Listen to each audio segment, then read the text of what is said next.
पुरानी हवेली की चुड़ैल। बहुत साल पहले एक छोटे से गांव के बाहर एक पुरानी हवेली थी। गांव के लोग कहते थे कि वहां रात को किसी औरत की चीखें सुनाई देती हैं। कोई भी वहां जाने की हिम्मत नहीं करता था। कहते हैं उस हवेली में कभी रूपा नाम की एक खूबसूरत औरत रहती थी। उसका पति शहर में नौकरी करता था और महीनों तक घर नहीं आता था। एक दिन रूपा को पता चला कि उसका पति किसी और औरत के साथ रहता है। गुस्से और दुख में रूपा ने उसी हवेली में अपनी जान दे दी।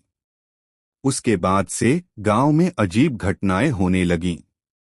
रात को हवेली के पास पायल की आवाज, हवा में झूमते पेड़ों के बीच सिसकियां और कभी-कभी खिड़कियों में किसी औरत का साया दिखने लगा। एक बार गांव के कुछ नौजवानों ने हिम्मत की और रात में हवेली देखने गए। जैसे ही वे अंदर पहुंचे, दीवारों पर लिपटे जाले हिलने लगे और एक पुराने आईने में अचानक एक औरत का चेहरा दिखाई दिया। लाल आंखें, लंबे खुले बाल और सड़ी हुई मुस्कान। वो चीखते हुए भागे, पर एक लड़का पीछे रह गया, मोहन। अगले दिन गांव वालों को हवेली के पास मोहन की जली हुई चप्पल और उसकी पायल की आवाज सुनाई दी। कहते हैं उस दिन के बाद से रूपा की आत्मा अकेली नहीं रही।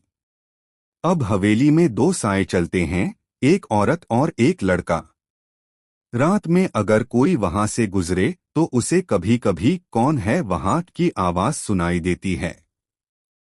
क्या आप चाहेंगे मैं इसका पार्ट 2 भी लिख दूं, जिसमें कोई नया किरदार हवेली में जाता है और सच्चाई का पता चलता है?